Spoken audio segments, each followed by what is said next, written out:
बसवलिंग शिवाचार्य महाराज की जय। सद्गुरु शिरोमणि भगवत स्वामी महाराज की जय। सद्गुरु शिवानंद शिवाचार्य महाराज की जय। हर हर महादेव, हर हर महादेव, हर हर महादेव।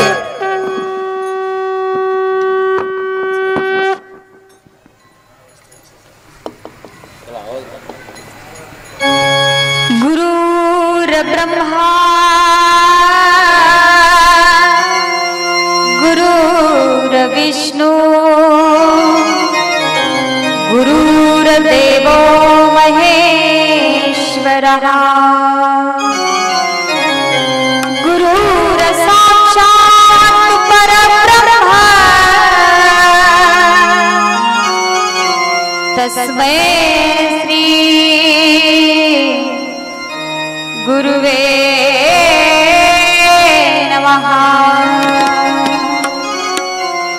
या माहु सर्वलोकानां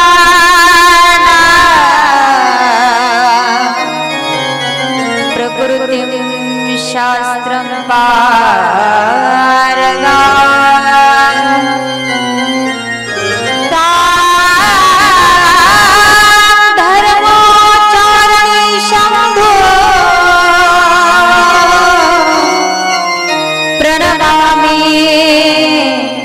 परम शिवम।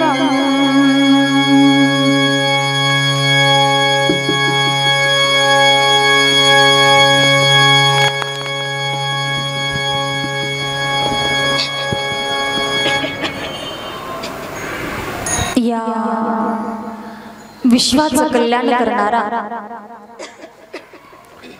जगतपिता परमेश्वर अनंत कोटी ब्रह्मांड नायक आशुतोष भगवंताच्या चरणी नतमस्तक होऊन शिवाच्या पंचमुखापासून उत्पन्न झालेल्या पंचाचार्यादी प्रथम गणांना साष्टांग दंडवत करून श्री शिवलिंगेश्वर भगवंताच्या चरणी वंदन करून सद्गुरु लिंगैक्य बसवलिंग शिवाचार्य महास्वामीजी तुम्हामाचे सद्गुरु गुरुवर्य परमपूज्य शिवानंद शिवाचार्य माऊलीस अनंत अनंत कोटी साष्टांग दंडवत समर्पित करून उपस्थित ज्येष्ठ स्वामी शिवकीर्तनकार शिवकथाकार प्रवचनकार गायनाचार्य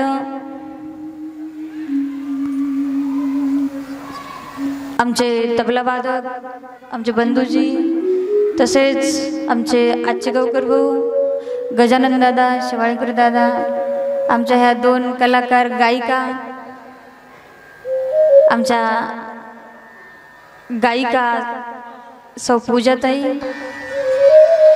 तुम्हा सर्व संत सज्जन मायबापांच्या चरणी नतमस्तक होऊन आपण आपल्या या शिवकथेला प्रारंभ करू। सर्वांनी हात जोडायचे। ओम श्री गुरु शिवानंदाय नमः। ओम श्री गुरु शिवानंदाय नमः। ओम श्री गुरु शिवानंदाय नमः।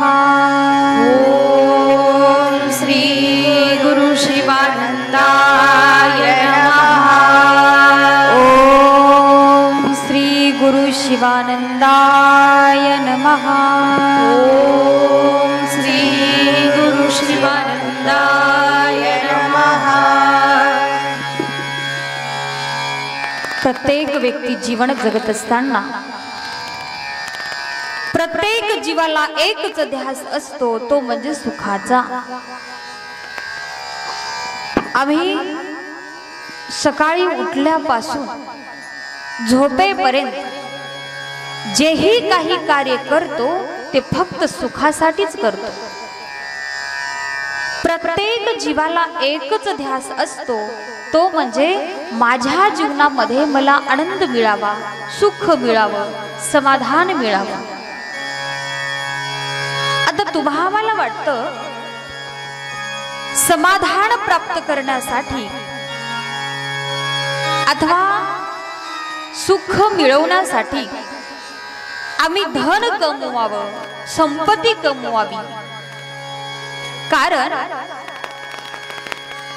धन संपत्तीच्या माध्यमातून आम्हाला सुखाची प्राप्ती होते असा हा आमचा भास असतो. आम्ही धन संपत्ती कशासाठी कमावतो?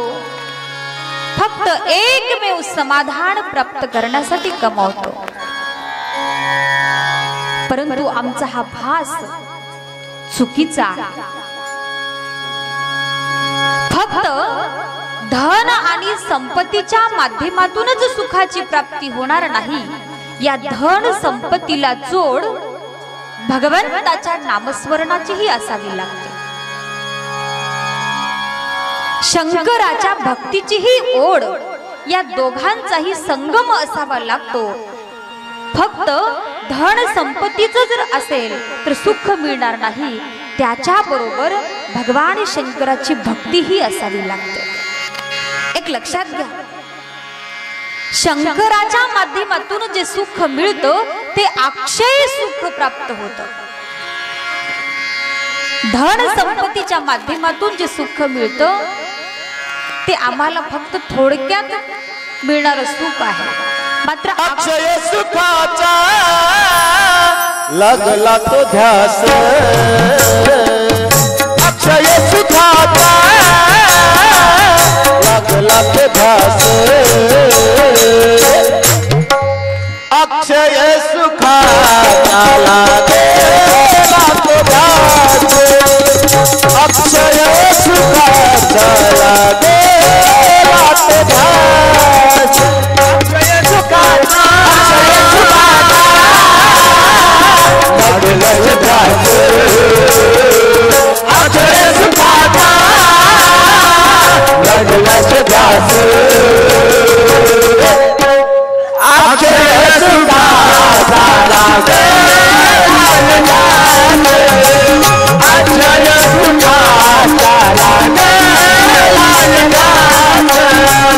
अक्षय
संतांनी आम्हाला कितीतरी सुंदर असा उपदेश केले. म्हटले बाबांनो, ज्या जीवाला सुखाची प्राप्ती व्हावी असं वाटते त्या जीवाने एकच करावं, म्हणून पायाशी शरण आलो, म्हणून पायाशी शरण आलो.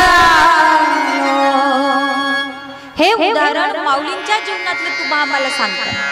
म्हणतात बाबांनो, मला सुखाचा ध्यास लागलेला होता. कोणत्या सुखाचा? अक्षयी सुखाचा.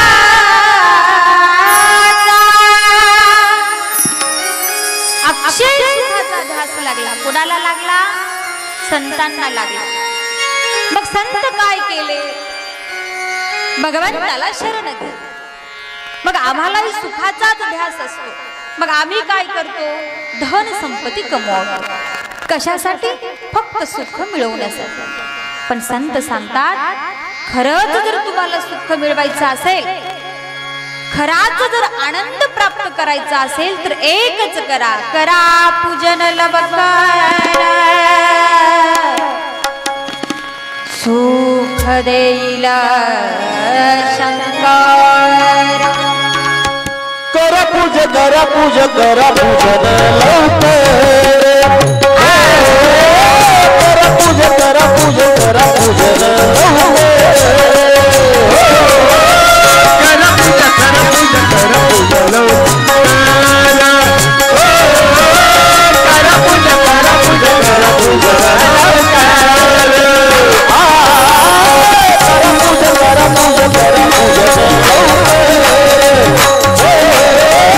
करा पूज करा पूज करा पूजन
करा पूजन लवकर, लवकरात लवकर भगवंताचं पूजन करा. ज्याही वेळेस भजन होईल त्या वेळेस टाळी वाजवा, कारण टाळी वाजवल्याचे फायदे अनेक प्रकारचे आहेत बरं का. टाळी जर वाजवली तर आमच्या हाताला घाम येतो. घाम जर आला, आमच्या शरीरामध्ये जेवढी बिमारी आहेत तेवढ्या बिमाऱ्या नष्ट होतात. मग हे आहे की नाही सुखाचं साधन? आहे की नाही? मग आम्हाला सुख पाहिजे. इथं आम्ही आलोत, कशासाठी आलोत? आम्हाला सुख मिळावं, आनंद मिळावा, भगवंताचं नामस्मरण, भगवंताची भक्ती आमच्या जीवनामध्ये घडावी, म्हणून आम्ही इथे आलो. आम्ही मंदिरामध्ये जातो, दर्शन घेतो, लगेच देवाला म्हणतो देवा मला सुखी ठेव, म्हणतो की नाही? एवढंच नाही, अनेक भक्त देवाला म्हणतात देवा मी तुला 1 किलो साखर वाटेन, पण मला सुखच पडत नाही, मला सुख पडू दे. अनेक भक्त अनेक प्रकारच्या मागण्या मागतात आणि मागण्या मागत असताना देवाला म्हणतात, देवा मला सुख मिळू दे, देवा मला हे मिळू दे, देवा मला ते मिळू दे, मी तुला 1 किलो साखर वाटेन, 5 किलो साखर वाटेन, 1100 रुपये दान करेन, म्हणतो की नाही आ? पण एक लक्षात घ्या, आजपासून आम्ही ज्याही वेळेस देवाचं दर्शन घेतो आणि दर्शन घेत असताना मागणी जर मागायची असेल तर सरळ मागणी मागा, पण देवाला असं म्हणू नका की देवाला मी हे करतो ते करतो. अहो आम्ही काय करणार, सर्व काही आम्हाला देवानेच दिलेले. आमचा मालक आहे तो भगवान शंकर, विश्वाचा पिता आहे तो शंकर. या भगवंतानी आम्हाला सुंदर असा हा मनुष्य जन्म दिला. या देवाचे उपकार कुठे फेडावे? आम्ही काय त्या भगवंताला देऊ शकणार आहोत? काहीच देऊ शकणार नाही. जर द्यायचं असेल ना, करायचं असेल तर एकमेव भगवंताची भक्ती करा, शंकराची पूजा करा. या पूजेच्या माध्यमातून, भक्तीच्या माध्यमातून नक्की तुम्हाला सुखाची प्राप्ती होणार. धन संपत्तीच्या माध्यमातून मिळालेलं सुख हे क्षणिक असतं. मनुष्याला कितीही जरी मिळालं तर मनुष्य हा सुखी राहत नाही. बघा तुम्ही, एखाद्या जवळ जर सायकल असेल, त्या व्यक्तीला वाटतं माझ्याजवळ मोटरसायकल असावी. मोटरसायकल ज्याच्या जवळ आहे त्याला वाटतं माझ्याजवळ कार असावी. ज्याच्या जवळ कार आहे त्या व्यक्तीला वाटतं माझ्याजवळ विमान असावं. म्हणजे मनुष्य हा कधीही सुखी होणारा नाही. माणसाचं मन हे असे एक आहे, कितीही जरी धन मिळालं, कितीही जरी संपत्ती मिळाली, या धन संपत्तीतून मनुष्याचं मन भरणार नाही. याचं साधं उदाहरण तुम्हाला सांगते. एका गावामध्ये एक राजवाडा होता. त्या राजवाड्यामध्ये राजेसाहेब होते आणि राजेसाहेबांजवळ एक भिक्षुकी गेला. महाराजांना दान मागितला. तेव्हा राजेसाहेबांनी त्यांच्या सेवकांना आज्ञा केली, या महाराजांची झोळी भरून धनधान्य दे. तेव्हा सेवकांनी त्यांची झोळी भरण्यास सुरू केली. त्यांच्या झोळीमध्ये खूप धन टाकले, द्रव्य टाकले, संपत्ती टाकली, पण महाराजांची झोळी काही भरेच नाही. धनधान्य तर एवढे टाकले, एवढे टाकले, एवढे टाकले, अख्खं राजवाड्यातलं धन संपत्ती सर्व काही संपून गेलं, पण त्या भिक्षुक यांची झोळी काही भरेच ना. आता सर्व सेवक मंडळी परेशान झाले, या महाराजांची काही झोळी भरतच नाही. ही तक्रार ते सेवक राजेसाहेबांजवळ घेऊन गेले. राजेसाहेबांना म्हणू लागले, राजेसाहेब, या महाराजांची झोळी काही भरेच ना. कितीही धन टाकू दे, द्रव्य टाकू दे, संपत्ती टाकू दे, धनधान्य कितीही जरी टाकलं तर महाराजांची झोळी काही भरतच नाही. राजेसाहेबांनाही प्रश्न पडला, महाराज आहेत तरी कोण? महाराजांची झोळी तरी कशी असेल? ही झोळी कोणत्या वस्त्राने तर बनलेली असेल? महाराजांना राजेसाहेबांनी विचारले, म्हटले, महाराज, तुमची जी झोळी आहे या झोळीला कोणता वस्त्र वापर केला? ही झोळी कोणत्या वस्त्रापासून तुम्ही निर्माण केला? तुमची झोळी काही भरतच नाही. तेव्हा महाराज सांगतात, राजेसाहेब, सरकार, माझी ही झोळी कोणत्याही वस्त्रापासून बनलेली नाहीये, कोणत्याही कपड्यापासून बनलेली नाहीये. ही माझी झोळी जर कशापासून बनलेली असेल तर माझ्या मनापासून भरलेली आहे. राजेसाहेब परेशान झाले. सांगण्याचा उद्देश असा, मनुष्याचं मन हे असे एक आहे की या मनाला कितीही जरी दिलं तरी हे मन शांत राहणार नाही। या मनाला जर शांत करायचं असेल, या चित्ताला जर समाधान करायचं असेल तर एकमेव सुलभ साधन म्हणजे भगवंताचं पूजन। पूजनाच्या माध्यमातून, भक्तीच्या माध्यमातूनच या जीवाला सुखाची प्राप्ती करून घेता येतं। म्हणून हे सुख प्राप्त करण्यासाठी आम्हाला त्या महादेवाच्या जवळ राहायचं आहे। महादेव हे असा एक आहे की सर्वात मोठा देव, तो सदैव भक्ताच्या जीवनामध्ये सुखाची प्राप्ती करणारा तो सर्वात मोठा देव म्हणजे महादेव। या महादेवाची जो भक्ती करतो त्या भक्ताच्या जीवनामध्ये कुठल्याही प्रकारचे संकट येणार नाहीत, कुठलंही दुःख येणार नाही। जरीही दुःख आलेलं दुःख निवारण करणारा एकमेव तो शंकर आहे। तो शंकर आमच्या जीवनामध्ये आलेलं दुःख निवारण करतो। केव्हा करतो?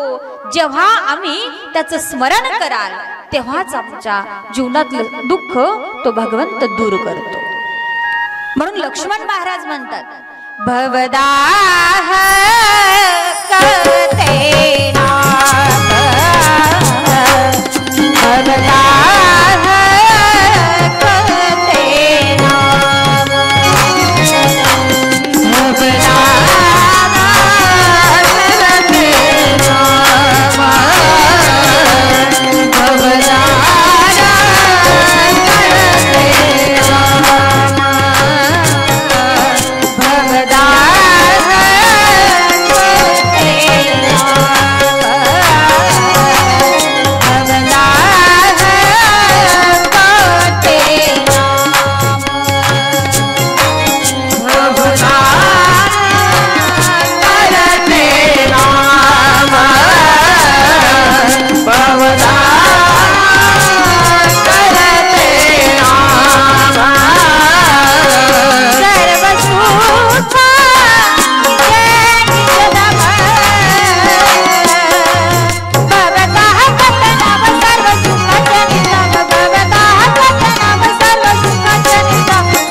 लक्ष्मण महाराज त्यांच्या अभंगवाणीतून तुम्हा मला सावध करतात, उपदेश करू लागले।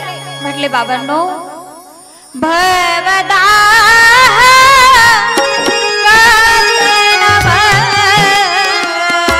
भव म्हणजे दुःख, संकट, आलेलं भव नष्ट करणारा तो भगवान शंकर। आणि या शंकराचं स्मरण केल्याच्या नंतर भक्ताच्या जीवनामध्ये आलेलं संकट निवारण करणारा एकमेव तो शंकर आहे, महादेव आहे। मात्र आम्ही भक्ती ही त्या प्रकारची केली पाहिजे। आम्ही म्हणतो भक्तीतून आमच्या जीवनातलं संकट निवारण तो देव करतो, परंतु त्या प्रकारची भक्ती ही आम्ही केली पाहिजे। कारण आमची भक्ती कशी असते? आमची भक्ती म्हणजे वरवर भक्ती असते। बघा तुम्ही, आम्ही पूजा करायला बसतो, सकाळी स्नान केल्याच्या नंतर पूजा करतो, पूजा करत असताना जप करतो, जप करताना जर आमचं दुधाचं भगोन किचन मध्ये असेल, दुधाजवळ जर एखादं मांजर येत असेल, बरोबर ती माळ ओम नमः शिवाय, ओम नमः शिवाय, ओम, कधी ती हातातली माळ जाऊन मांजराच्या गळ्यामध्ये पडेल काय गॅरंटी आहे की नाही? आमची भक्ती अशी असते। पण एक लक्षात घ्या, साधू संतांनी अशी भक्ती केली का? हो, केली नाही। आम्ही भक्ती कशी करावी? संतांसारखी करावी। मन्मथ माऊलीसारखी करावी, बसवेश्वरांसारखी करावी, अक्का महादेवी मातेसारखी करावी. अक्का महादेवी माता लहान होत्या. लहानपणापासून चन्न मल्लिकार्जुनाची भक्ती एवढी करायचे त्या देवामध्ये अक्का महादेवी माता एकरूप होऊन गेलेल्या होत्या. लहान असताना ते खेळही जरी खेळला ते देवासोबतच खेळ खेळायचे. एवढे वेडे त्या चन्न मल्लिकार्जुनाच्या स्मरणामध्ये होऊन गेलेले होते. असंच एकदा लहान असताना अक्का महादेवी माता खेळत होत्या. दुपारच्या वेळी बाहेर गेला. खेळत असताना एवढं त्या खेळामध्ये एकरूप झाल्या की खूपच. पाहता पाहता सायंकाळची वेळ झाली आणि अक्का महादेवी मातेला वाटलं आपण चन्न मल्लिकार्जुनाचं दर्शन घेऊन यावं. म्हणून माताजी चन्न मल्लिकार्जुनाच्या मंदिराकडे निघाली. चन्न मल्लिकार्जुनाचं मंदिर गावाच्या बाहेर होतं आणि अक्का महादेवी माता मंदिराच्या दिशेने निघाल्या. पावसाळ्याचे दिवस होते. आभाळ आलेलं होतं. वारं सुटलं, वादळ सुटलं, पाऊस चालू झाला. विजेची कडकडाट ऐकू येऊ लागली. मात्र मातेला काही भीती वाटली नाही. मातेला एकच ओढ होती, ती म्हणजे चन्न मल्लिकार्जुनाच्या दर्शनाची. मंदिराच्या जवळ गेले. मंदिराच्या बाहेरूनच चन्न मल्लिकार्जुनाला पाहिले. पाहिल्यानंतर झालं असं, वारं सुटलेलं होतं आणि त्या वाऱ्याने एक कपडा जाऊन चन्न मल्लिकार्जुनाच्या मूर्तीवर पडलेला होता. मातेने बाहेरूनच पाहिले. मंदिरामध्ये दिवा चालू होता आणि त्या दिव्याने तो कपडा चमकत होता. बाहेरून मातेला असं वाटू लागलं की या चन्न मल्लिकार्जुनाच्या मूर्तीवर सापच आहे. मातेला थोडासा भीती वाटली. तरीही अक्का महादेवी माता घाबरल्या नाही. परत त्या चन्न मल्लिकार्जुनाला म्हणू लागल्या, हे चन्न मल्लिकार्जुना, मला तुझं दर्शन घ्यायचं आहे. तू माझी परीक्षा घेतोस का? विजेची कडकडाट ऐकू येऊ लागली. पाऊस चालू झाला. तरीही माता तिथेच थांबून मंदिराच्या मध्ये चन्न मल्लिकार्जुनाच्या मूर्तीवर साप होता असं त्यांना भास होता. परंतु माता काही घाबरल्या नाही. अक्का महादेवी माता तसंच चन्न मल्लिकार्जुनाचं नामस्मरण करत मंदिरामध्ये गेल्या आणि मंदिरामध्ये जाऊन चन्न मल्लिकार्जुनाचं दर्शन घेत असताना मूर्तीवर पाहिलं तर तो साप नसून तो एक कपडा होता. तरीही माताजी घाबरल्या नाही. त्यांना एकच ध्यास होता, तो म्हणजे फक्त चन्न मल्लिकार्जुनाच्या दर्शनाचा. काय मातेंची भक्ती आहे, काय मन्मथ माऊलींची भक्ती होती. अहो, साक्षात मन्मथ माऊली त्या भक्तीमध्ये वेडा होऊन गेले आणि म्हणू लागले, वेडा झालो, वेडा झालो, वेडा झालो, वेडा झालो, वेडा झालो, वेडा झालो, वेडा झालो.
त्या भगवंताच्या स्मरणामध्ये काय झाले?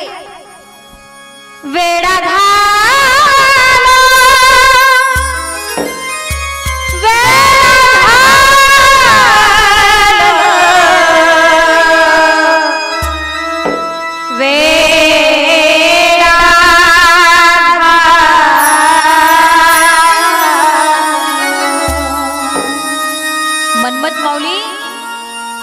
त्या देवाच्या भक्तीमध्ये वेडे झाले. आम्ही सुद्धा वेडे झालो. मात्र आम्ही कशामध्ये वेडे झालो? कशामध्ये झालो? आम्ही आमच्या टीव्ही मध्ये वेडे झालो. आम्ही आमच्या मोबाईल मध्ये वेडे झालो. झालो की नाही? प्रत्येकाला सध्या मोबाईल तर एवढा प्रिय झाला, एवढा प्रिय झाला, कसल्याही म्हाताऱ्या मनुष्याजवळही मोबाईल आहे मोठा.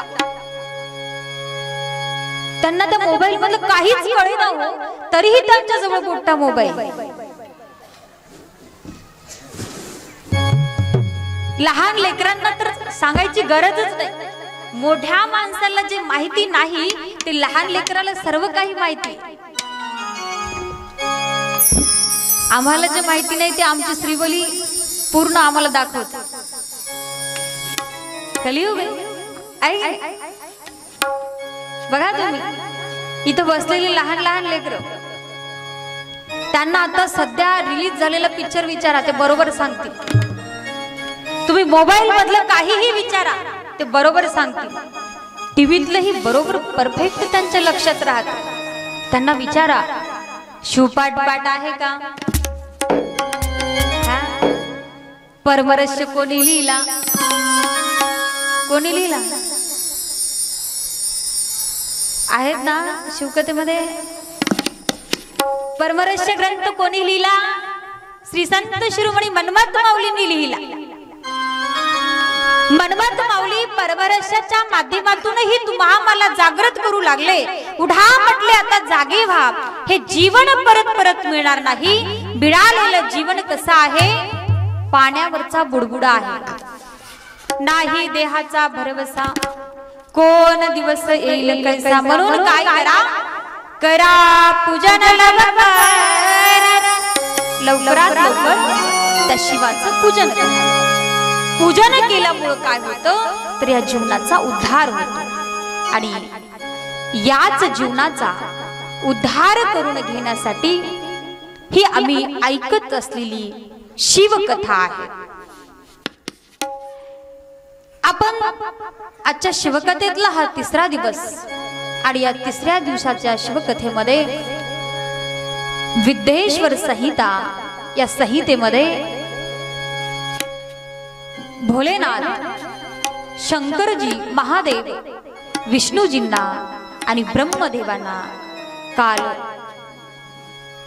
नामाचं महत्व सांगितले, बेलाचं महत्व सांगितले. आणि त्याच्या पुढं आज विभूतीचं महात्म्य सांगतात. विभूती लावल्यामुळं काय होतं? विभूती आम्ही का लावावी? लावल्याचा परिणाम काय होतो? मायबापांनो, या विभूतीमध्ये एवढं सामर्थ्य आहे. एकदा जर आम्ही ओम नमः शिवाय म्हणून एक वेळेस विभूती धारण केलं तर 7 जन्माचं पाप नष्ट होतं. एवढं सामर्थ्य या विभूतीमध्ये आहे. मात्र सध्याच्या काळामध्ये असेही काही लोक आहेत, त्यांना विभूती लावावी वाटते, मात्र लावलं की लाज वाटते. बरेचसे लोक आहेत. असाच व्यक्ती एका गावामध्ये होता. त्याला विभूती खूप लावावी वाटायची, मात्र विभूती लावलं की लाज वाटायची. त्याने काय करावं? त्यांच्या गावामध्ये असंच अखंड शिवनाम सप्ताह चालू होता. आणि त्या सप्ताहामध्ये तो भक्त शिवानुभव मंडपामध्ये आले. आणि शिवानुभव मंडपामध्ये आल्याच्या नंतर गुरुमाऊली आलेले होते. आणि तो भक्त गुरुमाऊलींच्या जवळ गेला आणि म्हटलं, महाराज, मला विभूती खूप लावावी वाटते, मात्र लावलं की लाजच वाटते. काय करावं? महाराज हसून त्याला सांगितले, बाबा रे, तुला विभूती लावल्यावर लाज वाटते ना, मग एक काम कर, तू विभूती लावू नको. जो व्यक्ती विभूती लावतो ती विभूती तू पहा.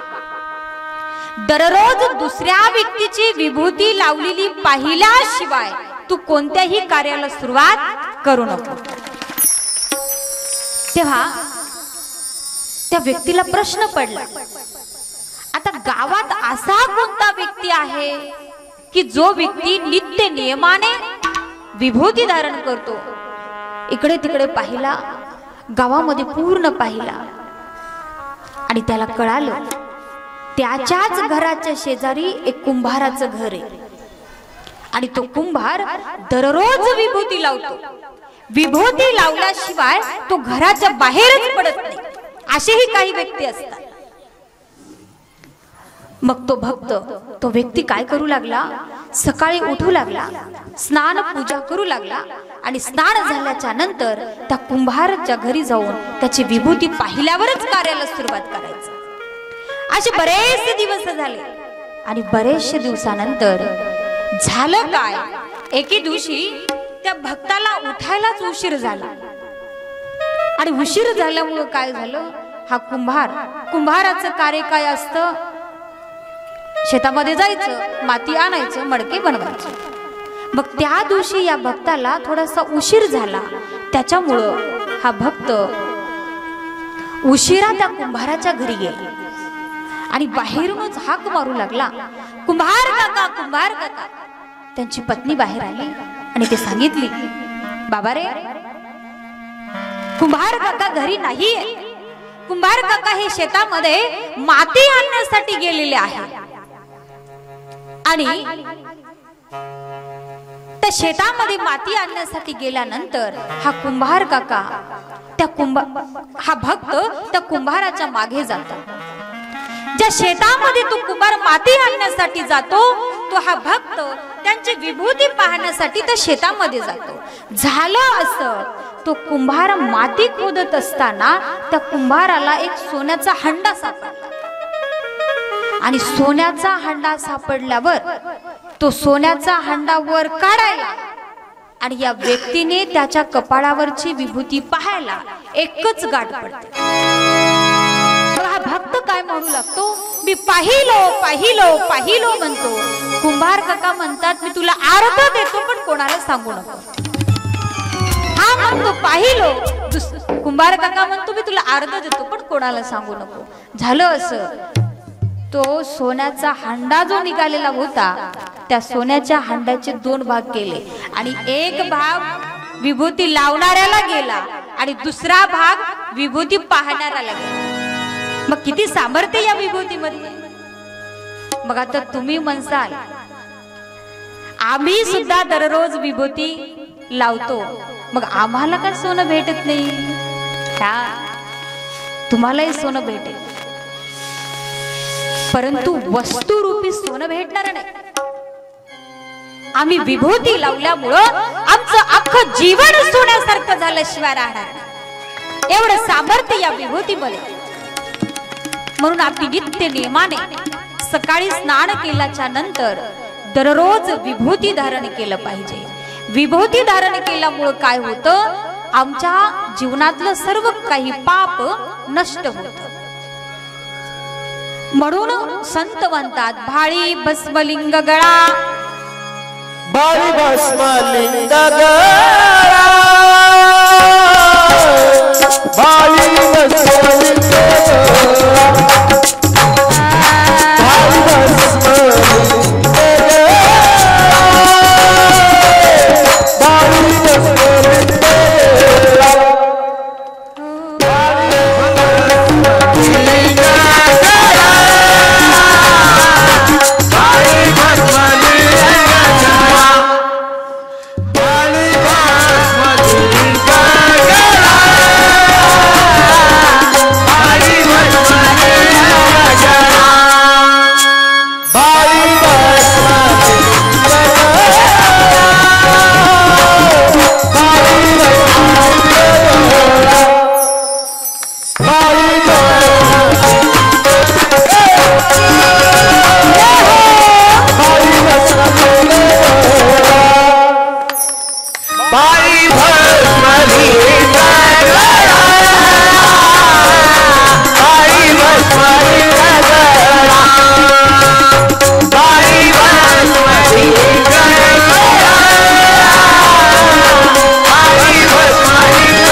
संत शिरोमणी मन्मथ माऊली कितीतरी सुंदर असं तुम्हा आम्हाला सांगतात। भक्ताचं लक्षण सांगू लागले, भाळी भस्म लिंग गळा, कपाळावर विभूती असावी, आमच्या गळ्यामध्ये लिंग असावा, गळ्यामध्ये रुद्राक्षाची माळ असावी, अथवा शरीरावर आम्ही रुद्राक्ष धारण केलेलं असावं, तोच खरा भक्त। आता विष्णूजींना आणि ब्रह्माजींना भगवंतांनी विभूतीचं महात्म्य सांगितलं, बेलाचं महत्व सांगितले, शिव नामाचं महत्व सांगितले, पुढे रुद्राक्षाचंही महत्व सांगतात। महादेवाला रुद्राक्ष खूपच प्रिय आहे। आम्ही आमच्या शरीरावर जर रुद्राक्ष धारण केलं तर त्याचा परिणाम काय होतो, आम्ही स्नान करत असताना त्या रुद्राक्षाचं पाणी आमच्या शरीरावर जातं, त्याच्यामुळं आम्ही आमच्या जीवनामध्ये जेही काही केलेलं पाप आहे हे सर्व काही पाप धुवून जातात। या पापाला धुवून टाकण्यासाठी आम्ही रुद्राक्ष धारण केलं पाहिजे। आता काही भक्त असे आहेत, बरोबर गावामध्ये सप्ताह चालू झाला, गळ्यामध्ये लिंग, कपाळावर विभूती, आहे की नाही? पण तसं करायचं नाही, कारण आम्हाला त्या महादेवाचा शिवभक्त व्हायचा आहे। त्या शिवभक्ताचं लक्षण सांगणारीच ही श्री शिव महापुराण कथा आहे, जी ऐकत असलेली आमची शिवकथा आहे। या शिवकथेमध्ये त्या महादेवाची भक्ती कशी करावी, त्या महादेवाचा भक्त होण्यासाठी आम्ही काय करावं, हे सर्व काही लक्षणे या शिवकथेच्या माध्यमातून माऊलींनी तुम्हा आम्हाला सांगितलेले आहेत। म्हणून आम्हाला आता जागृत व्हायचं आहे आणि जागृत होऊन सावध होऊन आम्हाला या जन्म मृत्यूच्या फेऱ्यातून मुक्त व्हायचं आहे। रुद्राक्षाची निर्मिती कशी झाली, रुद्राक्षाचं महत्व कसं आहे, रुद्राक्ष हा कसा उत्पन्न झाला? एकदा सूतजी शौनक ऋषीला रुद्राक्षाचं महात्म्य सांगतात। जेव्हा शौनक ऋषी सूतजींना प्रश्न विचारतात, म्हणतात, महाराज मला तुम्ही विभूतीचं महात्म्य सांगितलं, बेलाचं महात्म्य सांगितलं, नामाचं महात्म्य सांगितले, मग आता मला रुद्राक्षाचंही महत्व सांगा, रुद्राक्षाची उत्पत्ती कशी झाली? तेव्हा सूतजी म्हणतात, ऋषीजी या रुद्राक्षाचं महत्व साक्षात शंकर आणि पार्वती मातेला सांगितलं। पार्वती मातेला म्हणू लागले, हे पार्वती, तुझ्या इच्छेपोटी आणि भक्ताच्या कल्याणासाठी मी तुला रुद्राक्षाची उत्पत्ती कशी झाली सांगतो। एकदा मी तपश्चर्या करायला बसलो, भक्ती साधनेमध्ये मी एकनिष्ठ झालो आणि माझ्या मनामध्ये अशी भावना आली, माझ्या भक्ताचं कल्याण करणारा मी भगवान शंकर आहे, भोलेनाथ आहे, महादेव आहे, मी भक्तावर उपकार करत आहे, असं एकदा महादेवाला वाटलं आणि डोळे बंद करून महादेव असा विचार करत होते। डोळे उघडल्याबरोबर त्यांच्या डोळ्यातून अश्रू बाहेर आले आणि जेही काही अश्रू जमिनीवर पडले त्या अश्रूच्या माध्यमातून वृक्षाचं, या रुद्राक्षाचं झाड निर्माण झालं आणि त्या रुद्राक्षाच्या झाडावरची रुद्राक्ष महादेवाला खूपच प्रिय झाले आणि ते रुद्राक्ष महादेवाने शिवभक्ताला दिले आणि सांगितले, बाबांनो, हा रुद्राक्ष जोही कोणी धारण करील त्याच्या जन्मामध्ये जेही काही आलेलं संचित आहे हे संचित सर्व काही नष्ट झाल्याशिवाय राहणार नाही। एवढं सामर्थ्य या रुद्राक्षामध्ये आहे, म्हणून आम्ही रुद्राक्ष धारण केला पाहिजे। रुद्राक्ष धारण करण्यासाठी, विभूती लावण्यासाठी, महादेवाची भक्ती करण्यासाठी कुठल्याच प्रकारची जात लागत नाही, पंथ लागत नाही, धर्म लागत नाही, जाती कुळ गोत्र न पाहे जाती कुळ गोत्र न पाहे, जाती कुळ गोत्र न पाहे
देव काय पाहतो, देव कसा आहे, देव जात पाहत नाही, धर्म पंथ काहीच पाहत नाही. आता आमच्या मठामध्ये, आपल्या मठामध्ये मुस्लिम धर्माचे बरेचसे लोक वर आहेत.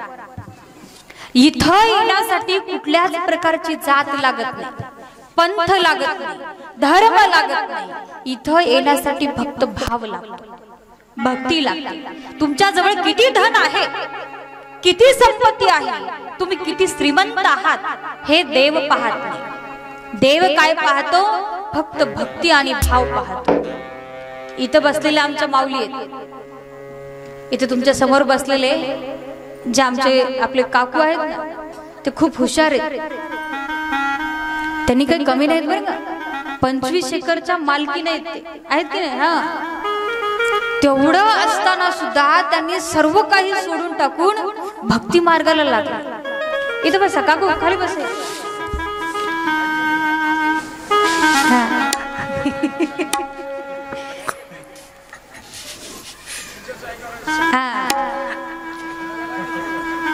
आम्हाला अनंत कोटीचा ब्रह्मांड नायक आशुतोष भगवंताची ओळख करून घ्यायची आणि त्याच्या ओळखीसाठी कुठल्याच प्रकारचा जात पात धर्म पंथ लागत नाही. सर्वांचा स्वामी शंभू महादेव आहे. या शंभू महादेवाची कथा तुम्ही आम्ही श्रवण करत आहात. आतापर्यंत आपण विद्येश्वर संहिता पाहिलो. आज रुद्र संहितेला आपण सुरुवात केलेली आहे. या सृष्टीखंडामध्ये ब्रह्मा विष्णू महेश यांची उत्पत्ती कशी झाली, ब्रह्मदेवाची उत्पत्ती कशी झाली, विष्णू देवाची उत्पत्ती कशी झाली, हे आपल्याला पाहायचं आहे. ते पाहत असताना पहिली कथा आलेली आहे नारदजींची. एकदा नारद मुनी तपश्चर्या करण्याचं ठरवलं आणि ते तपश्चर्या करण्यासाठी सुंदर असं ठिकाण शोधत होते. आणि ते ठिकाण शोधत असताना हिमालयामध्ये गेले. हिमालयामध्ये त्यांना एक सुंदर अशी प्रसन्न अशी गुहा दिसली. गुहा, आणि त्या गुहेमध्ये नारदजी तपश्चर्या करण्याचं ठरवलं. ती गुहा इतकी सुंदर होती, त्या गुहेच्या बाजूला सुंदर अशी देव नदी गंगा वाहत होती. अशी ही प्रसन्न ते जागा ठिकाण होतं. कारण आम्ही जिथे बसून भगवंताचं स्मरण करतो, जिथे बसून आम्ही त्या शंभू महादेवाची पूजा करतो, ते ठिकाण सुद्धा पवित्र असावं लागतं. आणि ते ठिकाण नारदजींनी शोधून काढले आणि त्या गुहेमध्ये बसून सुंदर अशी तपश्चर्या करू लागले. त्या तपश्चर्येमध्ये नारद मुनी एवढे एकनिष्ठ झाले, एक रूप झाले, त्या महादेवाच्या भक्तीमध्ये खूपच एक रूप होऊन गेले, तल्लीन झाले. नारदजी भक्ती करत असताना किती दिवस झाले, किती वर्ष झाले हे सुद्धा त्यांना कळालं. हजारो वर्ष नारद मुनींनी महादेवाची तपश्चर्या केली. आणि ती तपश्चर्या करत असताना सर्व देव सुद्धा परेशान झाले. एवढंच नाही, सर्व देवाचा देव इंद्रदेव सुद्धा परेशान झाला. इंद्रदेवाला असं वाटलं, नारदजी एवढ्या तपश्चर्या करत आहेत आणि यांची तपश्चर्या झाल्याच्या नंतर जेव्हा त्यांना महादेव प्रसन्न होतात, तेव्हा महादेवांना जर इंद्राचं स्थान मागितलं तर कसं होईल. म्हणून नारदजींचा प्रश्न हा इंद्रदेवांना पडला. इंद्रदेवासारखे लोक आमच्यामध्येही आहेत. आमच्यामध्येही इंद्रदेवासारखी लोक खूप आहेत. त्या लोकांना असं वाटतं की आमच्या पुढे कोणीच जाऊ नये. तसंच इंद्रदेवालाही वाटतं. जर जात असेल, एखादा व्यक्ती जर पुढे जात असेल तर त्याला मागं ओढणारे खूप लोक असतात, त्याला पुढे नेणारे खूप कमी असतात. चांगल्या कामामध्ये विघ्न आणणारी लोक भरपूर भेटतात, पण चांगल्या कामामध्ये मदत करणारी लोक खूप कमी भेटतात. अनेक लोक म्हणतात आम्ही एवढं चांगलं वागतो, एवढे चांगले विचार करतो, पण तरीही आमच्या जीवनात सारखं संकट येतं, सारखं काहीतरी आडवं येतं, दुःख येतं. पण एक लक्षात घ्या, चांगल्या कामामध्ये आलेलं विघ्न हे म्हणजे आमच्यासाठी एक प्रकारची परीक्षा असते. त्याचप्रमाणे नारदजींच्या तपश्चर्येमध्ये घडलं. नारदजी जेव्हा तपश्चर्येमध्ये एक रूप झाले, तेव्हा नारदजींच्या तपश्चर्येचा भंग इंद्रदेवाच्या मनामध्ये आला. का आला? कारण इंद्रदेवाला वाटलं की नारदजींना जर महादेव प्रसन्न झाले तर नारदजी मागतील इंद्राचं पद. इंद्रदेवानी एक आयडिया सुचवली, एक विचार केला. हा नारद जर आपली जागा मागितली तर आपण रिकाम राहू. म्हणून त्याने इंद्रदेवाने कामदेवाचं स्मरण केलं आणि कामदेवाचं स्मरण केल्याबरोबर कामदेव तिथे प्रकट झाले. आणि प्रकट झाल्याच्या नंतर इंद्रदेव त्या कामदेवाला म्हणू लागले, हे कामदेवा, तू मला सतत मदत करणारा आहेस आणि अजून एक तुझ्याकडून मला मदत पाहिजे.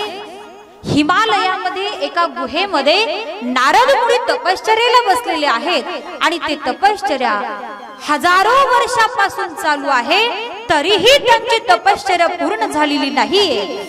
म्हणून नंतर पश्चाताप करण्याच्या अगोदरच आम्ही सावध झालं पाहिजे, यासाठी मी तुझं स्मरण केलेलं. कामदेव म्हणाले, मी काय करू? कामदेवाला इंद्रदेवाने सांगितले, कामदेवा, तुम्ही एक काम करा, नारद मुनीच्या तपश्चर्येचा भंग करा. तुम्ही काहीही करा, पण नारदजींच्या तपश्चर्येचा भंग करा.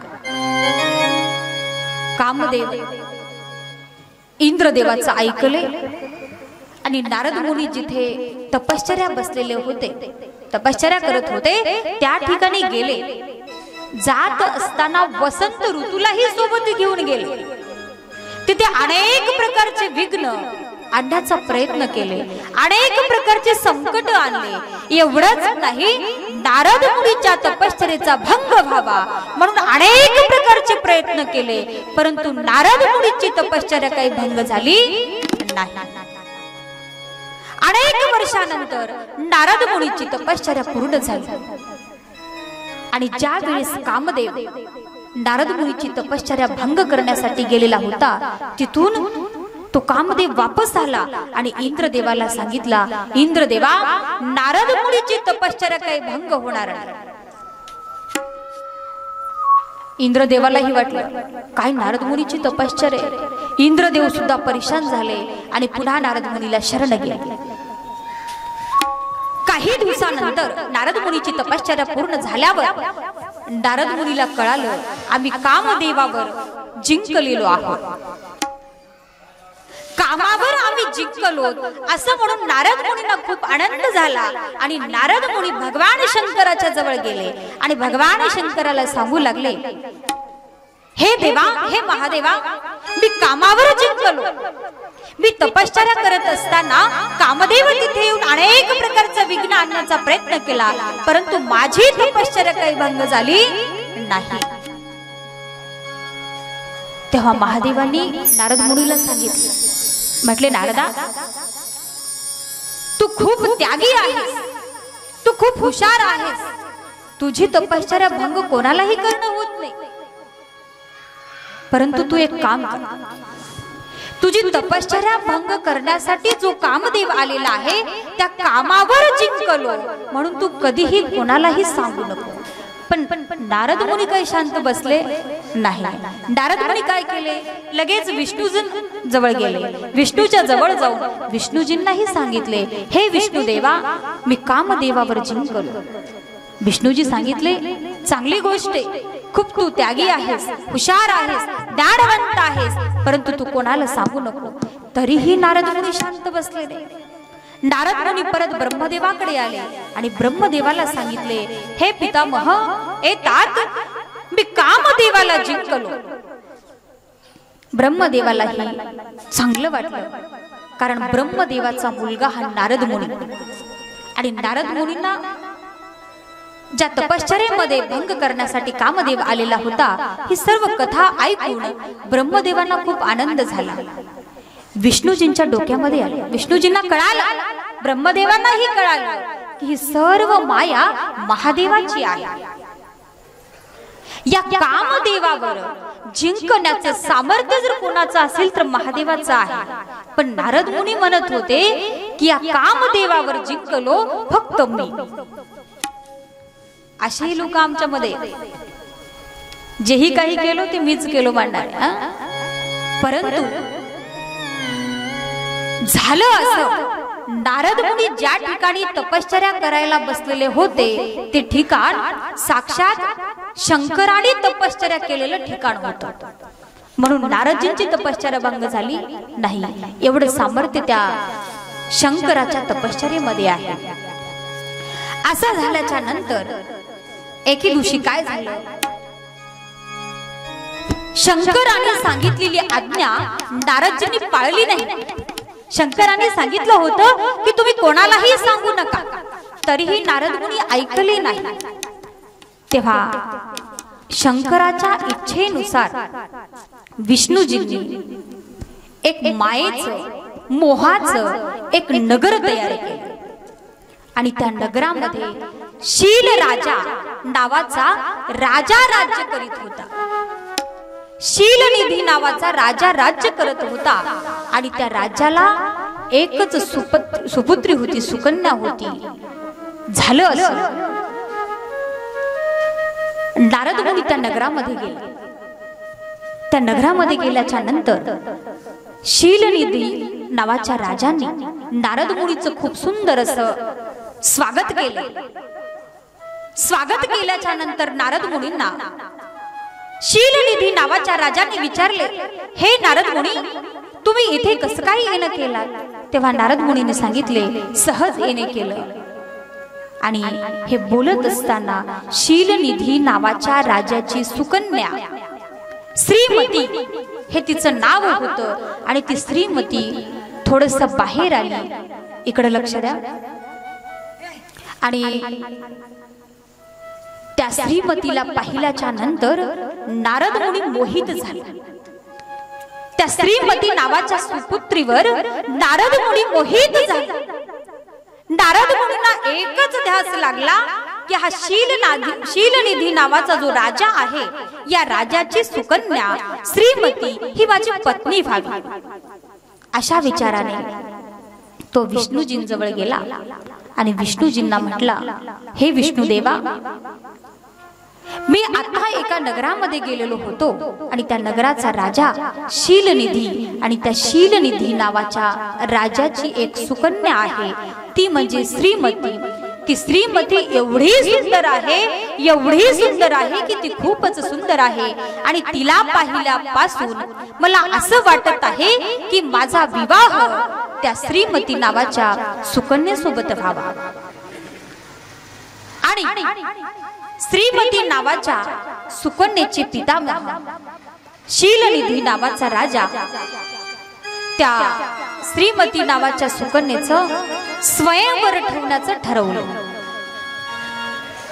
आता त्या सभेमध्ये अनेक ठिकाणाहून अनेक श्रीमंत राजे साहेब, राजा, अनेक लोक आलेले होते. कशासाठी? त्या श्रीमतीशी लग्न करण्यासाठी. श्रीमतीचं हा स्वयंवर ठेवलेलं होतं, आणि नारद मुनींनाही वाटलं आपणही तिथं जावं, आणि तिथं गेल्याच्या नंतर श्रीमती आपल्या गळ्यामध्ये हार टाकून आपल्याला स्वीकार करावा. म्हणून तिने विष्णूजींना नारद मुनी विनंती केले आणि म्हटले, विष्णूजी, त्या श्रीमती नावाच्या सुकन्येसोबत माझा विवाह व्हावा म्हणून मला सुंदर असं शरीर धारण करा, सुंदर असं मला मुख द्या, असा मला तयार करा की मी तिथं गेल्याच्या नंतर तिने मला जर बघितलं तर माझ्याच गळ्यामध्ये हार टाकून मलाच तिने स्वीकारावं. विष्णूजी हसले आणि हसून तथास्तु म्हटले. तथास्तु म्हटल्याच्या नंतर सुंदर असं त्याला शरीर प्राप्त झालं, मात्र मुख मात्र वानराचं मिळालं. आता वानराचं मुख मिळाल्यावर नारद मुनी त्या सभेमध्ये आल्यानंतर खुर्चीवर सर्व काही राजे आलेले होते, ते राजे बसलेले होते आणि त्याच राजांच्या खुर्चीवर नारद मुनीही बसले. तिथं आल्यावर तिथल्या लोकांना कळालंच नाही की हे नारद मुनी आहे. पण झालं असं, त्यांच्या शेजारी जे दोन व्यक्ती बसलेले होते ते रुद्रदेव होते आणि ते रुद्रदेव ब्राह्मणांच्या वेशामध्ये तिथे गेले. तिथं गेल्याच्या नंतर त्यांनाच फक्त नारद मुनीचं रूप ओळखू आलं आणि ओळखल्यानंतर ते दोन्हीही रुद्रदेव म्हणू लागले, जगाला ब्रह्मचर्य सांगणारे हे नारद मुनी या सभेमध्ये ही श्रीमती त्यांच्या गळ्यामध्ये हार टाकावी, त्यांच्या सोबत विवाह करावा म्हणून इथे येऊन बसले. त्यांचं मुख तरी पहा. अगोदर त्यांनी आरशामध्ये मुख तर पाहावं. त्यांचं मुख पाहिलं तर वानरासारखं. त्यांच्या सोबत ही सुकन्या कशी काय लग्न करेल? तेव्हा नारद मुनींना कळालं. नारद मुनींना राग आला, तरीही नारद मुनींनी स्वतःला कसं बसे सावरलं. झालं असं, ती सुकन्या फिरू लागली. फिरत असताना प्रत्येकाला पाहू लागली. पाहत पाहत सर्व मंडळी निघून गेले, पण श्रीमतीने कोणाच्याही गळ्यामध्ये हार टाकला नाही. लास्टला एक विष्णूजींनी राजाचा अवतार घेऊन त्याच सभेमध्ये आलेले होते आणि त्या विष्णूजींचा अवतार राजाचा होता, म्हणून त्या राजाचा अवताराला पाहून त्या राजे साहेबांचं एवढं सुंदर शरीर होतं, एवढं मनमोहक असा चेहरा होता.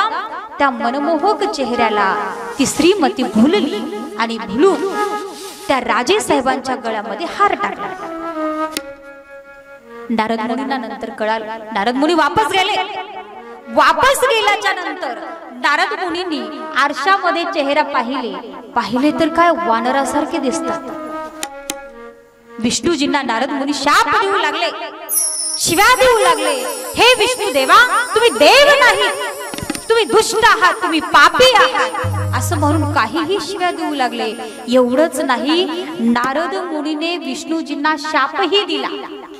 म्हटले, जसं मला तुम्ही एका स्त्रीसाठी छळलात, जसं तुम्ही मला एका स्त्रीसाठी अपमान केलात, त्या पद्धतीनं तुम्ही सुद्धा मृत्यू लोकामध्ये जासाल आणि मृत्यू लोकामध्ये जाऊन तुम्ही सुद्धा एका स्त्रीच्या दुःखामध्ये पडसाल. एका स्त्रीसाठी तुम्हाला दुःख वेदना सहन कराव्या लागतील. असा हा शाप सुद्धा नारद मुनींनी विष्णूजींना दिला. काही वेळेनंतर नारद मुनी थोडंसं शांत झाले आणि शांत झाल्याच्या नंतर स्वतः विचार केले.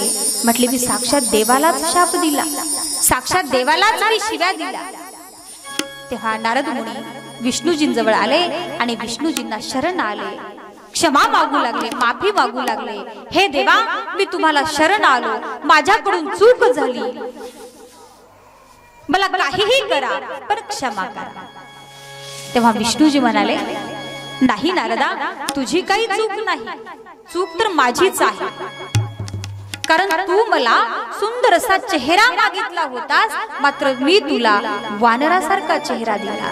पण याचं कारण असे, हे असं का घडलं तर तू शंकराने दिलेली आज्ञा मोडली, विष्णूजींनी दिलेली आज्ञा मोडली, ब्रह्मदेवाने दिलेली आज्ञा मोडली. यामुळं या चुकीचा परिणाम एवढा मोठा झालेला आहे.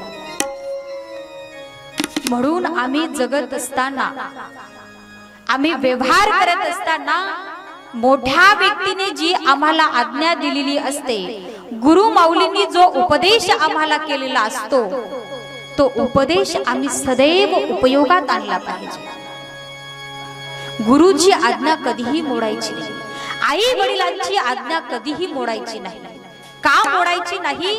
कारण आम्हाला या जीवनाचं सार्थक करून घ्यायचं आहे आणि सार्थक करून घेण्यासाठी आम्हाला सर्वस्व काही सत्कर्म करायचे आहे.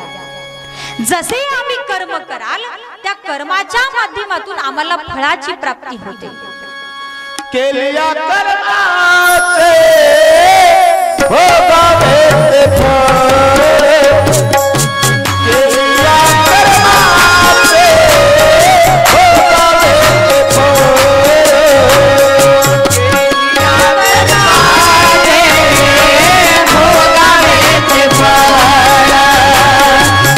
केलिया कर्माचे भोगावे ते फळ.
केलिया कर्माचे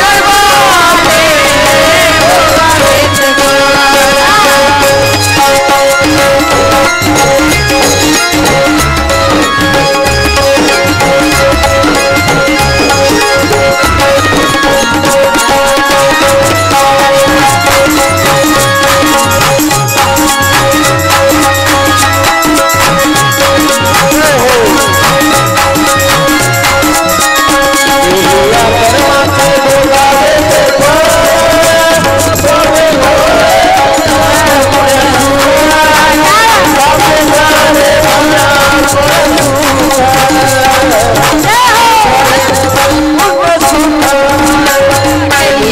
ते फळ.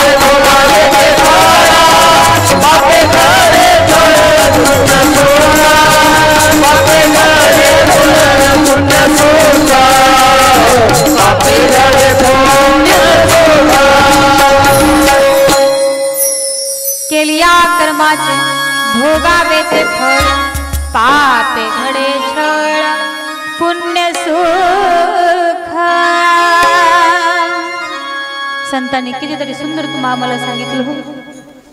जसे आम्ही कर्म कराल त्याच पद्धतीचं फळ आम्हाला प्राप्त होईल. मग तुम्ही चांगलं करा की वाईट करा. जर चांगलं केलं तर नक्की आमचं चांगलंच होईल. जर वाईट केलं तर नक्की आमचं वाईटच होईल. जैसी करणी वैसी भरणी. जैसे जाचे कर्म तैसे फळ देतो रे ईश्वर. जगी जगी जीवनाचे सार घ्यावे जाणून सत्वर.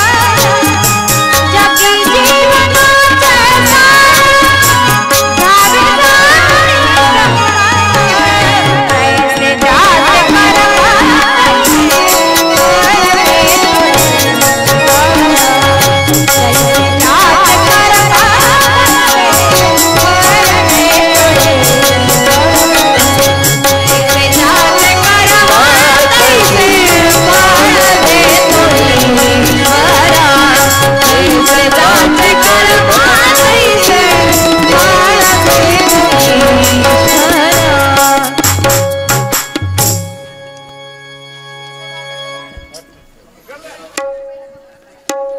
त्यांच्याकडे लक्ष देऊ नका, तुम्ही इकडे लक्ष द्या. महिला मंडळ तिकडे लक्ष देऊ नका, तिकडे लक्ष द्या. मजा करा, प्रेमाने आम्ही इथं बसलो असले कार्य तर आमच्या घरी आहे की नाही. जो आम्ही हे सर्व काही दूर करून त्या देवाशी एकरूप होण्यासाठी शिवकथा श्रवण करत आहात. इथे बसला फक्त आमचं लक्ष, आमचं फक्त ध्येय या शिवकथेकडे असावं. कारण हीच शिवकथा आमच्या जीवनाचं कल्याण करणारी कथा आहे. म्हणून आम्हाला इथं बसून फक्त कथाच श्रवण करायची आहे. इथं आम्हाला त्या भगवंताशी एकरूप व्हायचं आहे. म्हणून इकडं तिकडं कुठेही लक्ष न देता फक्त आमचं लक्ष या शिवपुराणाकडे.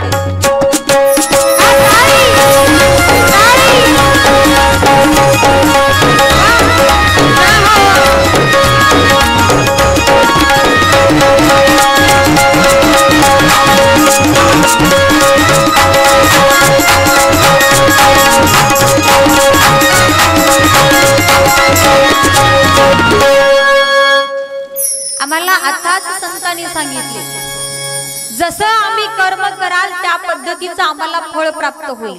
मग आम्हाला चांगलं जर फळ मिळवायचं असेल तर चांगलं करावं लागेल. जोपर्यंत आम्ही अगोदर चांगलं करणार नाही तोपर्यंत आमचं चांगलं होणार नाही. जसं आम्ही रोप लावाल, रोपिले ते बरी आले, त्याचे फळ प्राप्त झाले, त्याचं फळ आम्हाला प्राप्त होतं. बघा तुम्ही, एखाद्या ठिकाणी जर आम्ही आंब्याचं झाड लावलो त्या ठिकाणी चिक्कूचं झाड येईल का? हो, येणार नाही. आंब्याच्या झाडाला आंबेच येते, चिक्कूच्या झाडाला चिक्कूच येते. म्हणून जसे आम्ही कर्म कराल, तुम्ही चांगलं करा की वाईट करा, चांगलं केला चांगलं, वाईट केला तर वाईट. मग आम्हाला वाईट करायचं नाही. का करायचं नाही? कारण या जीवनाचा भरोसा नाही. याच जीवनामध्ये आम्हाला मुक्त व्हायचं आहे. मुक्त होण्यासाठीच आम्हाला सदैव चांगला विचार करायचे आहे. चांगला विचार करत असताना इथं बसून आम्हाला सर्वस्व काही सोडून टाकून सानोनी आळस लाज अभिमान करावे भजन प्रेमानंदे. लोक काय म्हणतील याचा आम्ही विचार केला नाही पाहिजे. लोकांचा जर विचार केला तर जगणंच शक्य नाही. लोक जगूच देत नाही.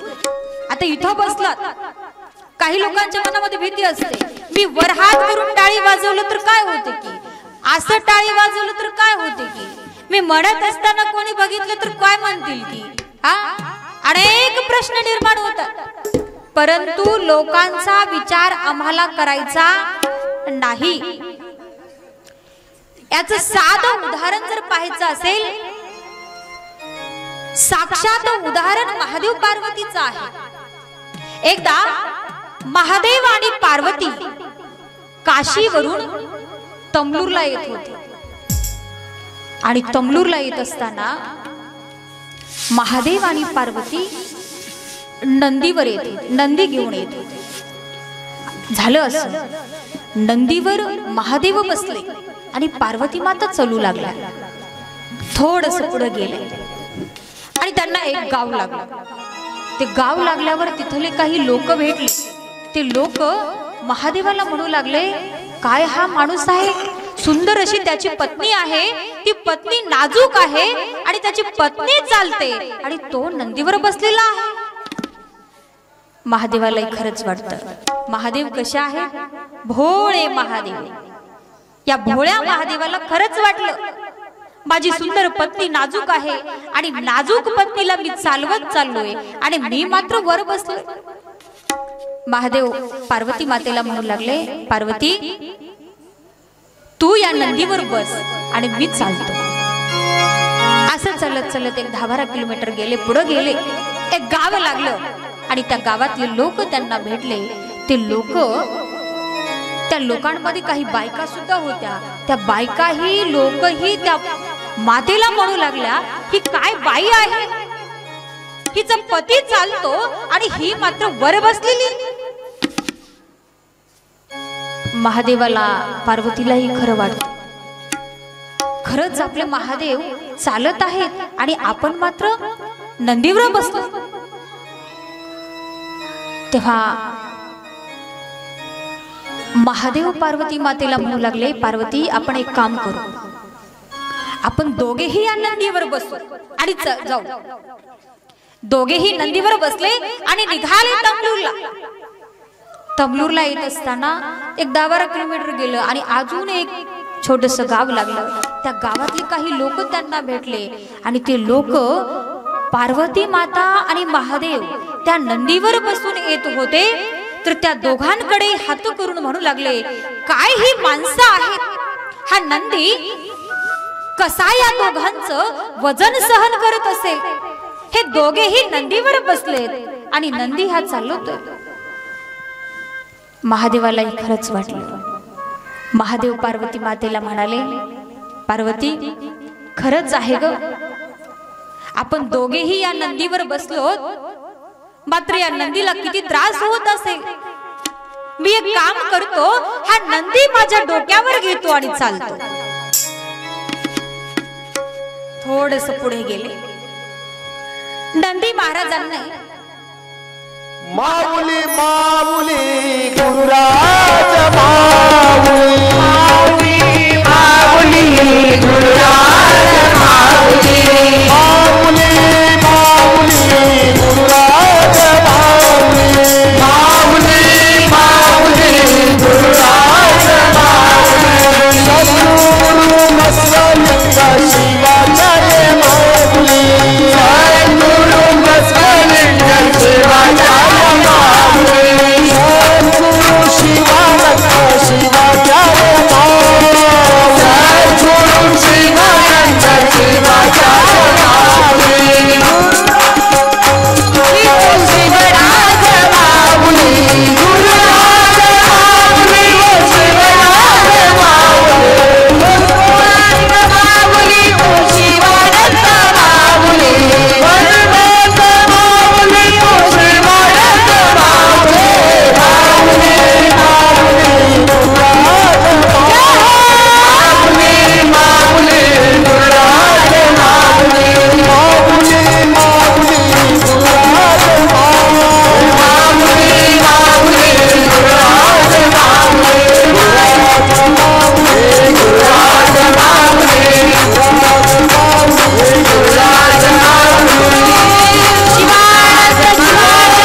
आत्ताच आपल्या आप्पाजींचं आगमन झालेलं आपण पाहत होतो. काय पाहत होतो? हा, आहात तुम्ही शिवकथेमध्ये. हा धूप कशासाठी केलेला आहे माहिती का तुम्हाला? तुम्हाला चिरटे चावायला म्हणून धूप केलेले. आपण पाहत होतो महादेव आणि पार्वतींच्या जीवनातली कथा आहे. तेव्हा सांगण्याचा उद्देश असा, साक्षात महादेवाच्या आणि पार्वतीच्या जीवनातली कथा अशी आहे जशी आमच्या जीवनामध्ये होते. म्हणून लोकांचा जर विचार केला, लोक चालतही जाऊ देत नाहीत आणि घोड्यावरही बसू देत नाहीत. म्हणून आम्ही लोकांचा न विचार करता सदैव आम्हाला जे योग्य वाटतं तेच आम्ही केलं पाहिजे.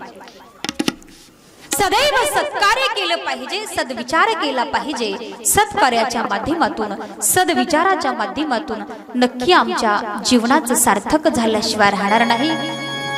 आपण पाहत होतो या सृष्टीखंडामध्ये